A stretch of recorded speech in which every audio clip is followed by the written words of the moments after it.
Okay, so, I like Robin. I think anybody that's been a fan of my channel for any length of time should have figured that out by now. She is my favorite female character in the entirety of One Piece.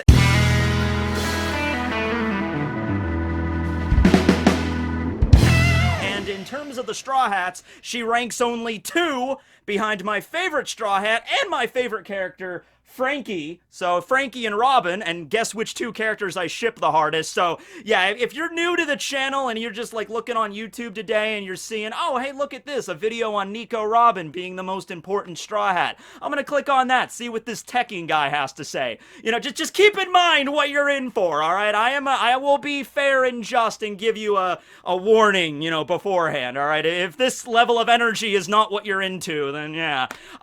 Yesterday, February 6th was Robin's birthday. That's right. She turned 30 for like the 9th year in a row. And I must say, Robin, looking absolutely fantastic, gorgeous, beautiful, all the descriptive adjectives I could possibly throw at her. Okay? Now, many of you might question, Matt, why did you not make this video yesterday if that was her birthday? Did you forget about Nico Robin's birthday? Well, absolutely not. It's just that, you know, today, February 7th, that just makes a lot more sense to talk about Nico Robin because, of course, today well, February 7th, 1889 was the day that Jonathan Joestar died.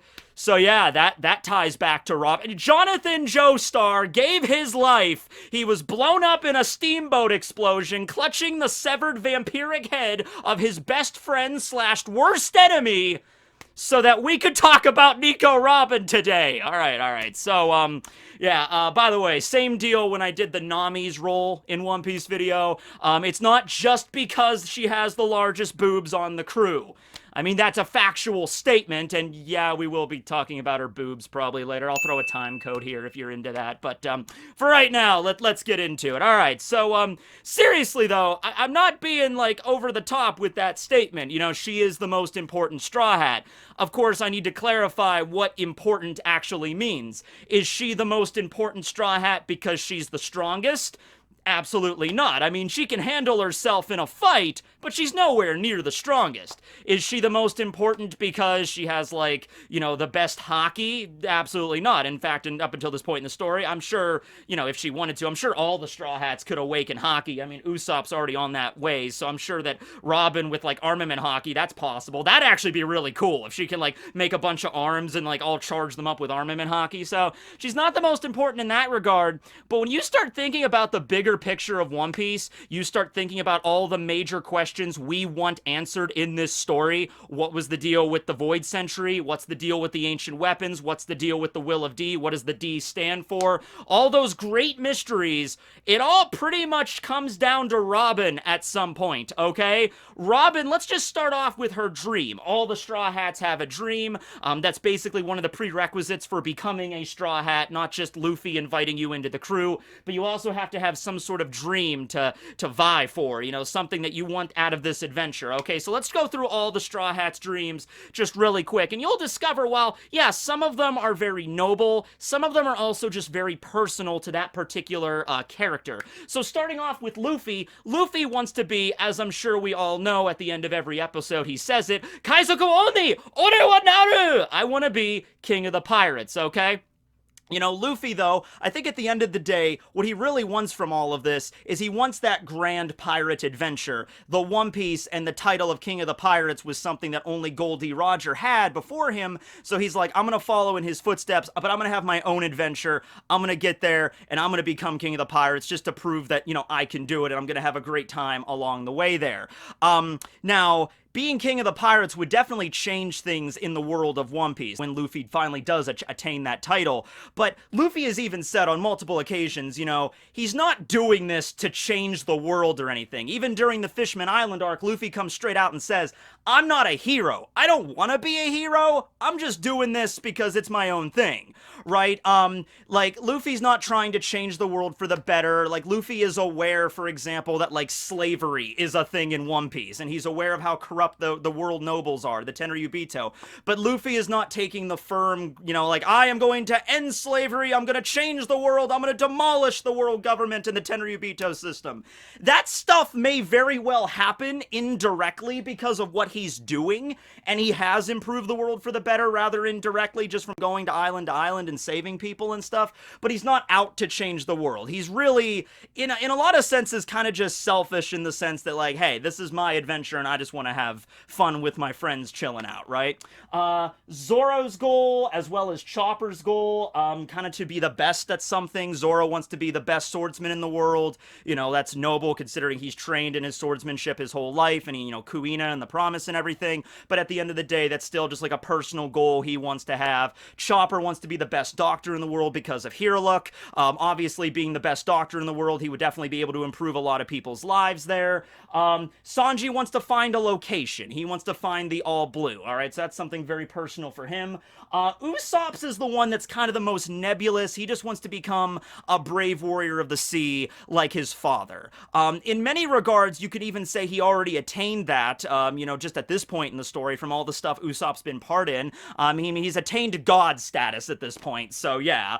He also wants to find and go to and visit Elbaf, so, that's another, dream you could tack onto that as well. Nami, of course, wants to make a world map. That's a personal goal of hers, but also just having a world map of the entire planet would also help out a lot of people, and if she's the first person to do that, sure. Frankie just wants to see his creation, the Thousand Sunny, reach the end of the Grand Line. So the same thing that his mentor, his father figure, Tom, created the Oro Jackson, that made it all the way to Laugh Tale. He wants to see the Sunny make it all the way to Laugh Tale. Finally, Brook. Brook, just honestly, his dream is the most simple and personal, but also the most heartwarming. Brook just wants to see his friend again. His friend happens to be a giant whale, but still, he just wants to see his friend again.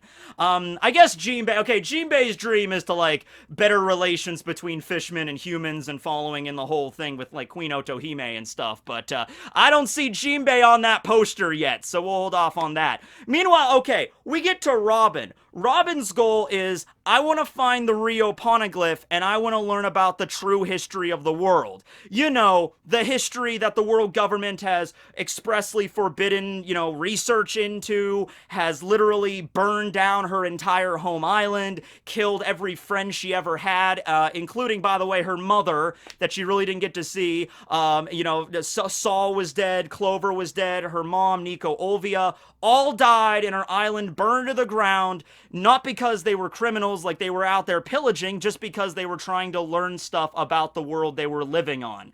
So she wants to find that true history and keep the flame, keep the spirit of her mother and the scholars at Ohara alive. Let me ask you a question. After Robin finds the Rio Poneglyph and reads the true history, do you think that's just gonna be it with her? Do you think she's just gonna be like, oh, we made it to Laugh Tale. Oh, there's the Rio Poneglyphs. Let me read them. Oh, that's what happened during the Void Century, huh? Well, don't that beat all? That's just insane. I didn't believe that could actually happen. Oh well, my dream's fulfilled. No, you think if anything, knowledge needs to be shared with the entire world. You think after Robin discovers the Rio Poneglyph, the obvious next step after this is like, I need to tell people about this. Hey, all you people. Hey, all you people. Hey, all you people, won't you listen to me? I have a secret, a lovely secret, the secret of the Void Century. I'm gonna stop now, okay? That was your last warning at that point. It's like, all right, I'm done. I'm out of here. Okay. But no, right? Like, she would want to inform the world about this. Like, hey, this is what happened during the Void Century. This was the circumstances that led up to the world government taking over. This was the will of D, the clan of D that fought against it, and this is what means in our current timeline and everything the world government's done, because the origin of the world government is going to be some really effed up stuff. It's going to be like they really jacked the world up beyond belief to gain the power that they did, right? Okay.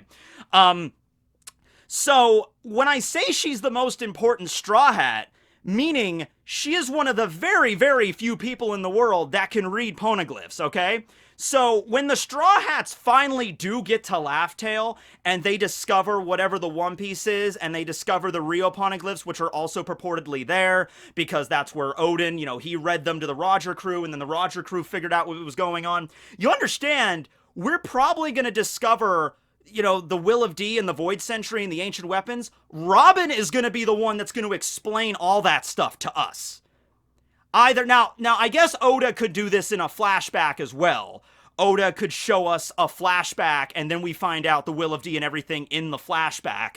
But if he doesn't do that, or Robin is the narrator of that flashback. Like, Robin reads the Rio poneglyphs, and all the other Straw Hats are like, Robin, what does it say? And Robin is just like, her jaws just dropped, and just like, oh my goodness, it's all here. It's everything. Luffy, the meaning behind the D in your name, and D's in Saul's name, and all the D's are right here. The meaning behind Poseidon and Pluton and Uranus and all that stuff, it's right here. And everyone's like, Chopper and Usopp are like, well, read it, Robin! What does it say? Okay, I'll explain. And then Robin starts reading off what the Rio poneglyphs say, and then that leads into a flashback that Oda shows of the Void Sentry, narrated or read by Robin. The answers to the questions we've all wanted to know probably gonna come from Robin's, very sexy voice, is what I'm basically getting across here, okay? Her significance here was even kind of underlined during the Zou arc. When they're at the Whale Tree and they discover the first road poneglyph, and, Inuarashi and Nekomamushi, they're explaining the whole thing to the Straw Hats and what the road poneglyph is and what they have to do. They have to get all 4 road poneglyphs and find the location of Laugh Tale. Inuarashi kind of looks over to Robin, and he's like, you can read that. And Robin's like, yes, I can. And he's like, oh boy, okay, because he was worried, because he's like, there's not very many people in the world that are capable of reading poneglyphs. Odin was one, and the people of Wano, but beyond that, not really many. I mean, honestly, like, how many people do you think that are alive in One Piece right now that can actually read these damn things, right? Robin, maybe some people in Wano, maybe some people underground, maybe because that's where the language originated from, maybe they can read it. Eam, and maybe the Gorosei, Eam probably could, I would assume. But beyond that, like, unless some scholars of Ohara have survived somewhere out there in the world and are lying low, it's probably just that very select group, maybe less than a dozen people that can actually read these damn rocks that are still alive today, right? So Inuarashi was saying to Robin, he's like, you gotta be really careful, because from this point onward, that's like literally, like, Kaido and Big Mom, they have road poneglyphs, but they apparently cannot decipher what they say. That's why Big Mom had Pudding to try to, like, awaken her third eye powers to read the poneglyphs. Kaido is setting up shop in Wano, where the language and the poneglyphs originated from. So yeah, there might be somebody in Orochi's entourage, or maybe they had, like, after they got rid of Sukiyaki, they found, like, the deciphering things in the castle, in the Kozuki's, possession. Like, oh, this is how you decipher the poneglyphs or something like that. So that they're going through such lengths right now to try to decipher the poneglyphs. They may not have succeeded, though, yet. All right, because Roger, of course, had Odin, and the Straw Hats have Robin. All these Yonko should really be aiming directly toward Robin to get her, to force her to read the poneglyphs, right?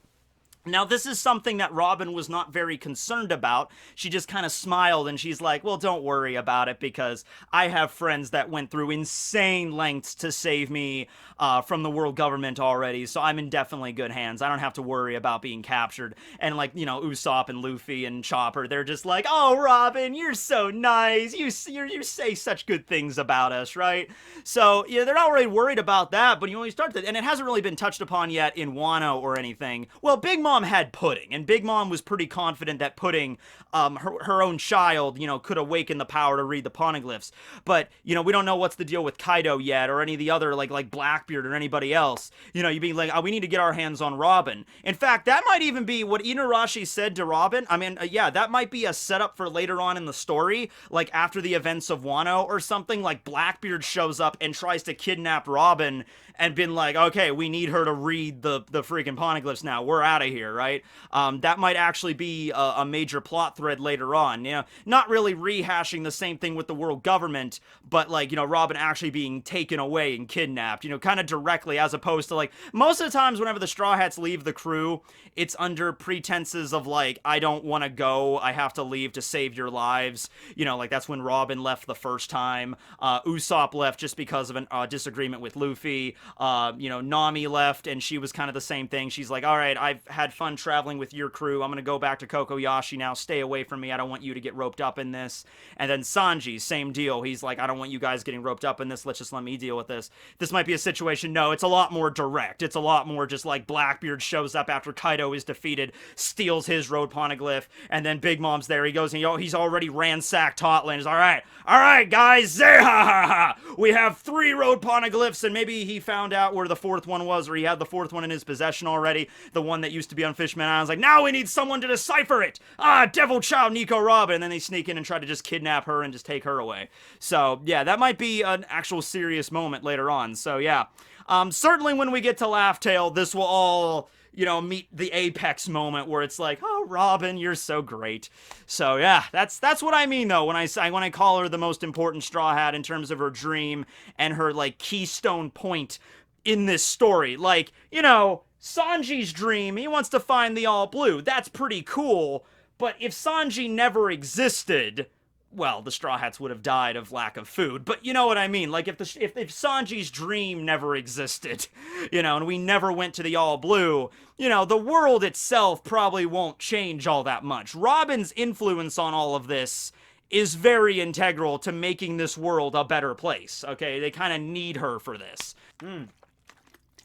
And that, of course, leads us into the discussion of her boobs. Yes, this is going to be an integral thing to the story, okay? Now listen, remember when I was talking about Nami way back during her discussion series? I was talking about, like, okay, Oda made Nami this super sexy, fan-servicey character, also made her very intelligent and integral to the plot as a main character, but Nami really loves money, okay? She loves money, and her character is so marketable because of her sexiness. Nami appears on, like, body pillows and all these Nami figurines and all that stuff. Nami merchandise is making a boatload of money out there, okay? And in fact, I haven't checked this, but if you're gonna pull up a pie chart of, like, all of the money that the One Piece franchise has made, merchandise, like figurines and stuff, is probably gonna be a big chunk of that. And I'm curious, out of all that big chunk of that, how much of it is actually Nami merchandise alone.